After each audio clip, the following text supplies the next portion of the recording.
కుర్చీల నుంచి లేచి రెండు చేతులెత్తి దండం పెట్టాలి కాంగ్రెస్ పార్టీ పరిపాలనకు. ఎంత గొప్ప పరిపాలన, ఏం కథ! అంత మంచి పాలన చూసి ఆనందంతోని కొందరు పానాలే గాల్ల కలిసిపోతున్నాయి. ఏంది నమ్ముతలేరా?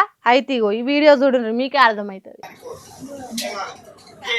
ఆక్సిజన్ పని చేయకుండా ఏం పని చేస్తున్నారు నాకు అర్థం కాదు. అది ఈ రోజే రావట్లేదంటే దీనికి ఏముంది? దీనికి అసలు ఏముంది? ఏముంది? చచ్చిపోతాడు పేషెంట్ చచ్చిపోతుంటే ఏముంది?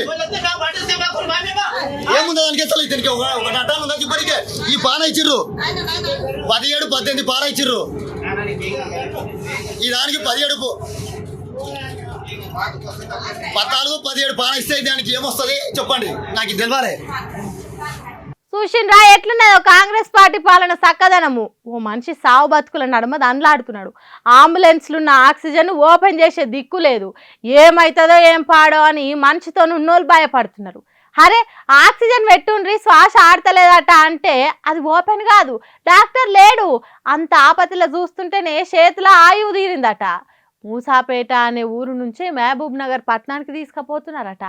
పేషెంట్తో నుండే డాక్టర్ లేడు, ముక్కుకు మూతికి పెట్టే ఆక్సిజన్ లేదు.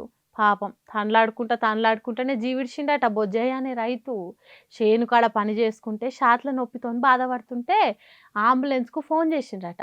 108కు ఫోన్ చేసినా చాలా సేపటికి వచ్చిందట అంబులెన్సు. వచ్చిన దాంట్లో ఆక్సిజన్ లేదట. ఉన్నదాన్ని ఓపెన్ చేసి పెట్టేటోడు లేడట.